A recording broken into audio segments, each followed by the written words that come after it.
এই তো একটা সুন্দর জিনিস গিফট পেয়েছি। তো এটা যেহেতু গিফট পেয়েছি তাহলে তো কিছু সুন্দর জিনিস রান্না করে আপনাদের সঙ্গে হাজির হতে হয়। সেজন্য আজকে আমি প্রায় 3 দিন পরে রান্না করতে আসলাম। আসসালামু আলাইকুম, কেমন আছেন সবাই? আশা রাখছি আলহামদুলিল্লাহ অনেক বেশি ভালো আছেন। আমিও আপনাদের দয়ায় ভালো আছি। যেই জায়গায় যেই সময় যখনই যেভাবেই থাকি সবসময়ই আমার রবের প্রতি শুকরিয়া আদায় করতে হবে। আলহামদুলিল্লাহ আজকে আমি 3 দিন যাবৎ অনেক অসুস্থ। এতটাই হঠাৎ করে অসুস্থ হয়েছি আমি কল্পনাও করতে পারি নাই যে এত হয়ে যাব। তো যাই হোক 3 দিন যাবৎ তেমন কিছুই খেতে পারতেছিলাম না। তো আজকে হঠাৎ করে এখন রাত বাজে, রাত না মাগরিবের নামাজ পড়লাম, আমার চিকেন বিরিয়ানি খেতে ইচ্ছা করলো। তো জামাইকে বললাম, বলে যে কিনে এনে দেই। ভাবলাম যে না, কিনে খেলে আমার আবার খারাপ লাগবে, আমি নিজে রান্না করে খাবো। তো সেজন্য আমি আবার চিন্তা করলাম যে রান্না করে খাবো, তো প্রসেসিং করে নিই। তো এখানে আলুটাকে আমি আগে প্রসেসিং করে নিই। আমি আমার মতো করে রান্না করব এবং অনেক মজা করে রান্না করব আমার মনে হচ্ছে। জানি না পরেরটা আল্লাহর উপরে কীরকম হয়। আমি চেষ্টা করব মজা করে রান্না করার জন্য। তো আজকের ভিডিওটা দেখতে থাকুন। আমাকে গিফট করেছে তাকে অনেক অনেক ধন্যবাদ, অনেক অনেক ধন্যবাদ আমাকে এতটা সাপোর্ট করার জন্য। আজকে আমি আমার মন মতো ভিডিও করতে পারতেছি, মন মতন। তো অনেক ধন্যবাদ আপনাকে, অনেক অনেক অনেক শুক্রিয়া। তো যাই হোক আলুগুলো আগে একটু ছিলে নিই।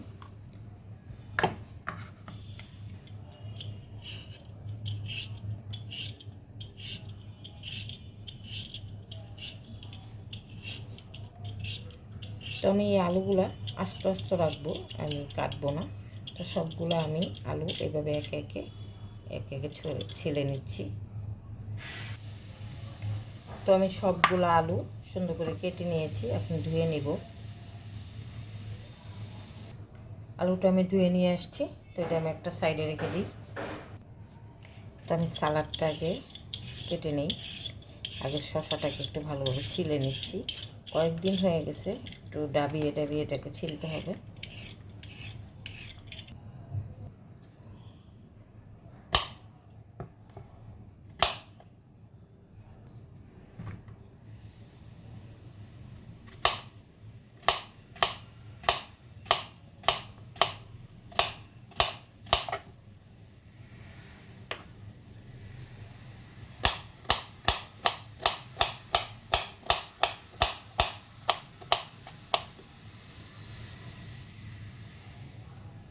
সালাদের জন্য কাঁচামরিচ নিলাম 3টা।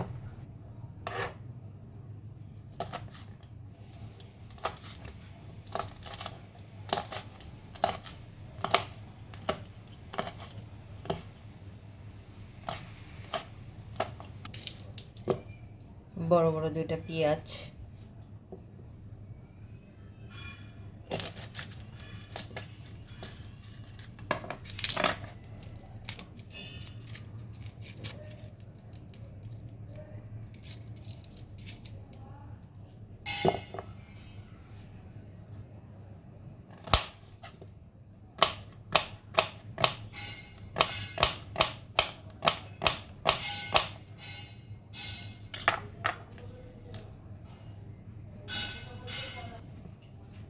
নিয়েছি লেবু,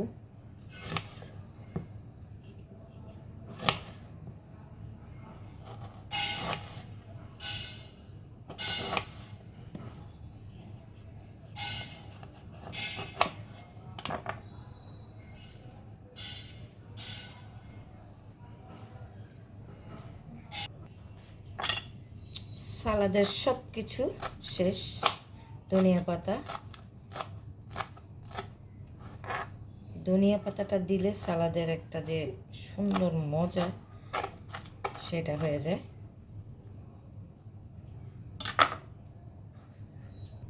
সব কিছু আমি কেটে সুন্দর করে সালাডটা আমি আগে রেডি করে রেখেছি, আমার ঝামেলা নাই কোনো। তো এটা আমি এখন ফ্রিজে রেখে দিব। খাওয়ার আগে আমি একটু লবণ দিয়ে মেখে নিব, জাস্ট ওয়াও, জমে যাবে। সুন্দর করে মুরগির মাংসটাকে পিসেস করে নিয়েছি। এখানে 1 কেজির মতো আছে। তো আমি ছোট ছোট করে নিয়েছি, কারণ হচ্ছে যেহেতু বিরিয়ানি করব ওটা খেতে মজা লাগবে, আমি ছোট ছোট করে কেটে নিয়েছি। হাঁড়ি বসিয়ে দিলাম, চুলাটা অন করে দিলাম। আমার গ্যাসের চুলায় এখনো গ্যাস আসে নেই, তো হাঁড়িটা গরম হতে থাক।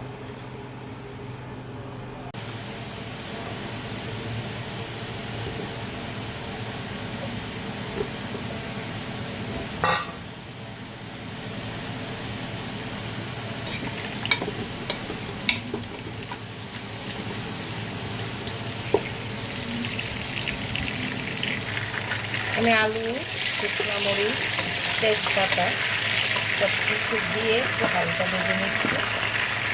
এখন আমি মুরগিটা একটু ভেজে নেব, একদম লো হিটে।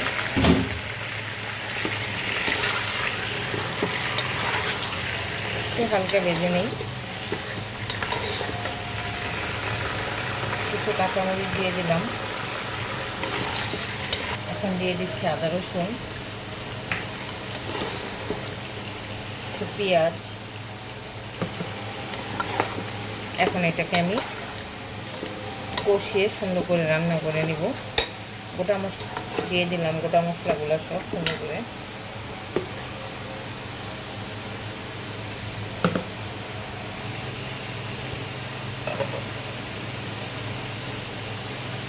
তো এখানে 2 রকমের বাদাম বাটা, একটু পেঁয়াজ বাটা, একটু কাঁচামরিচ বাটা, ঝালটা সুন্দর হওয়ার জন্য।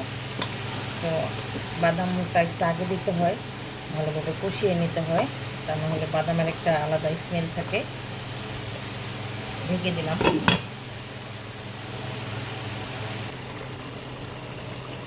দিয়ে দিচ্ছি টক দই।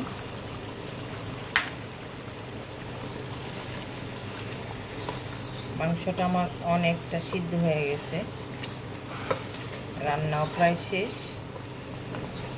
আজকে আমি একটু অন্যভাবে রান্না করেছি, তো মোটামুটি না, ফাইনালি সিদ্ধ হয়ে গেছে। এখন আমি আলুটা একটু চেক করে নিব। ওর মাংসটা পুরোই সিদ্ধ হয়ে গেছে, ছুরি দিয়ে চেক করে নিচ্ছি। আলুটা একটু আছে, তো এটা আমি যখন চাউল বা দমে দিয়ে দিব তখন হয়ে যাবে।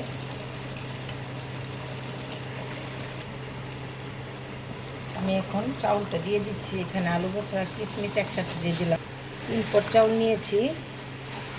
একটু ভালোভাবে নেড়ে এটাকে একদম মিশিয়ে দিই। আমি এইভাবেই রান্না করি, আজকে আবার একটু অন্যভাবে রান্না করলাম, কারণ আমি একটু ভেজে নিছি আলু প্লাস মুরগি। তো এখন আমি পানি দিয়ে দিব।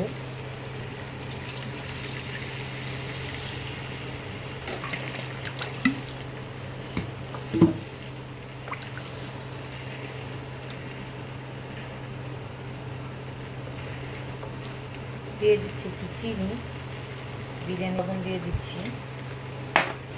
দিয়ে দিচ্ছি 2 চামচ পাউডার দুধ। এখন এটাকে নেড়ে ঢেকে দিচ্ছি। এখন দিয়ে দেব কিছু রসুনের কোয়া আর কাঁচামরিচ।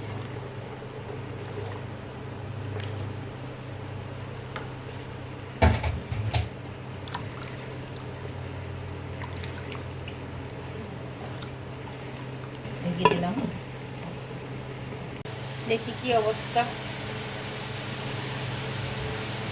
পানি শুকিয়ে গেছে, একটু দমে দিয়ে দেবো এখন।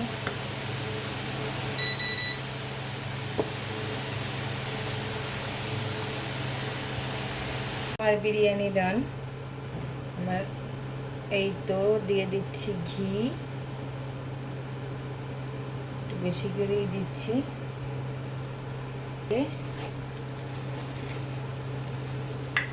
বেরেস্তা ছিটিয়ে দিয়ে আমি এটাকে একটু ভালো করে নেড়ে, রান্না শেষ হয়ে গেল। একটু ঢেকে দিব কিছুক্ষণ, 5 মিনিট।